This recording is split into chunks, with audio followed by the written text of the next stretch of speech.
what's good, YouTube? It's your boy Kid, man. I'm back at y'all with another video, man. As y'all can see from the title, I'm back at y'all with another nuclear reaction. Have I done a nuclear reaction yet? I don't even know. No, I did after I did a World War III. We did what would happen after World War III reaction, man. If you haven't checked that video out, man, go check that out, man. I will actually put that video down in the description box for you to go look at after this video.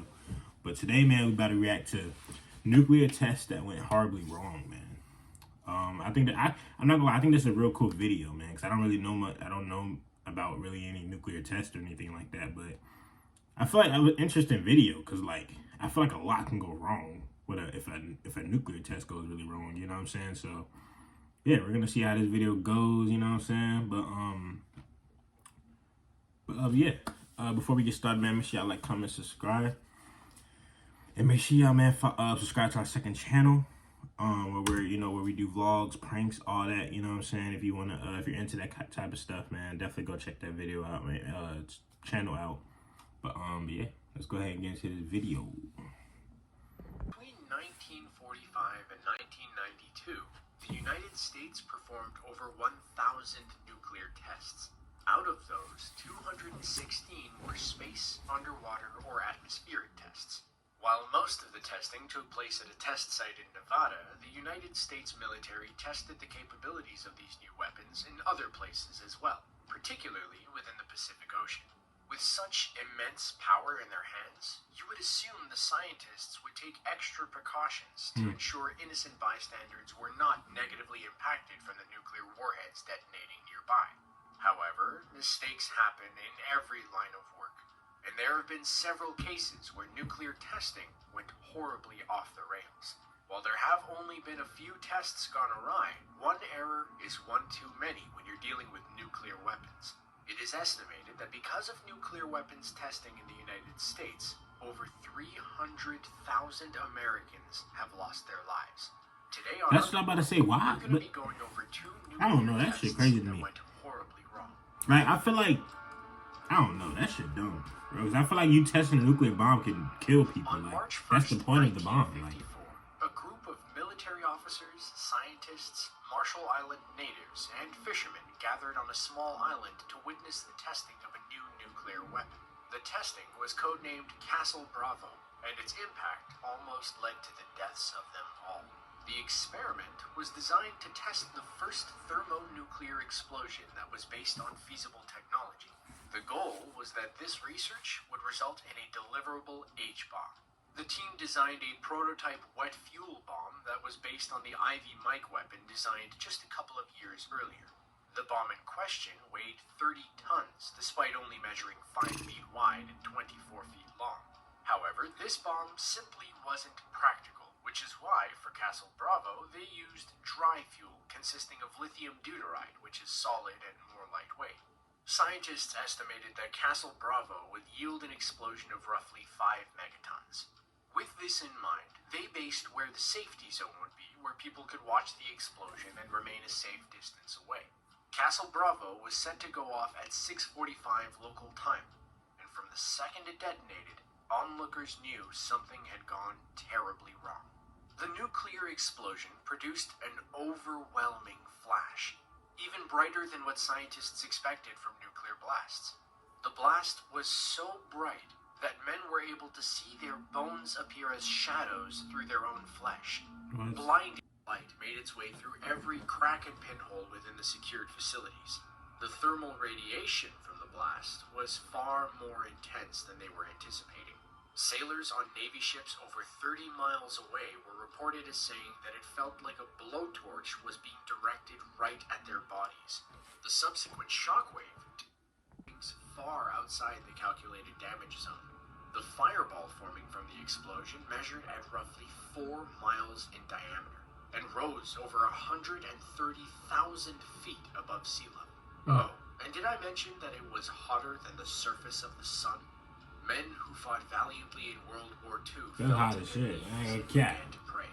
Remember when we said that scientists expected the blast to only That's an understatement, to be honest. Hot as shit. Well, That's an when all was said and done, that blast was closer to 15 megatons. The reason for the miscalculation was due to a tritium bonus that happened in the middle of the thermonuclear reaction. Cascading neutrons in the bomb turned the lithium-7 isotope into a mix of tritium and helium. And if you know nothing of thermonuclear dynamics, then you should know that tritium creates extreme energetic fusion. This blast was 1,000 times greater than the atomic bomb dropped on Hiroshima. Damn. And just when everyone in the vicinity thought they were safe, there was the matter of the nuclear fallout. Meteorologists expected the fallout to blow away from all inhabited areas. Instead, the opposite occurred, with a radioactive cloud blowing the fallout toward the population. It rained down on nearby ships as well as United States service members stationed on Rongerik Island. The fallout also made its way to a Japanese fishing vessel where one man died from radiation exposure, resulting in an international disaster between the US and Japan. More so, Marshall Island natives had to leave the only home they had ever known because the radiation was leading to increased cases of thyroid cancer as well as birth defects. They returned briefly, but had to evacuate again due to fears of lingering radiation, and they never went back. Fallout continued in the form of extensive legislation to limit further testing of nuclear weapons. That radiation shit In ain't no joke. 1963, the U.S. passed the Limited Test Ban Treaty that outlawed any further atmospheric testing of nuclear weapons. In 1990, Congress passed the Radiation Exposure Compensation Act, which stated that the Justice Department would offer a one-time payment of $75,000 to any and all atomic veterans for nuclear testing-related illnesses. Surprisingly, records show that only about 3% of such atomic veterans have ever filed for a claim. That's surprising. Due to atmospheric testing being banned, the military and scientists had to go underground if they wanted to test the capabilities of nuclear weapons. One such test, known as the Bainbury test, was scheduled to occur at 7:30 a.m. on December 18, 1970. The test was located at a Nevada test site. The bomb was lowered more than 900 feet into a hole a little over 7 feet in diameter. It only took about 3 minutes after the test began for people to realize that something had gone horrifically wrong. Nearly 300 feet away from the hole where the bomb was planted, a fissure opened up in the ground. This fissure was just large enough to where a cloud of radioactive vapor and dust began pouring into the sky. Government workers immediately had to evacuate from the test site. But when you're dealing with a nuclear bomb, you don't exactly have a lot of time. Hundreds of them ended up being exposed to the radiation. For many of the workers, their exposure remained within the established safety limits. However, 2 men who had suffered from the highest levels of exposure out of anyone later contracted leukemia and passed away. Their widows fought for compensation for years. While courts ultimately found the government to be negligent in this case, it found that they were not liable and no money was awarded. The government also ended up doing a test to determine why this went wrong. They halted all underground testing for 6 months, and eventually it was discovered that the geology of the site, along with its high water content, ultimately magnified the impact of the bomb. New rules were put into place regarding the investigation of geology of potential test sites before moving forward. Basically, rules had to be put into place to limit workers' potential exposure to radiation in the future. In the above 2 examples, there were terrifying pictures of what these blasts looked like. However, ultimately, the blast isn't what ended up killing anyone.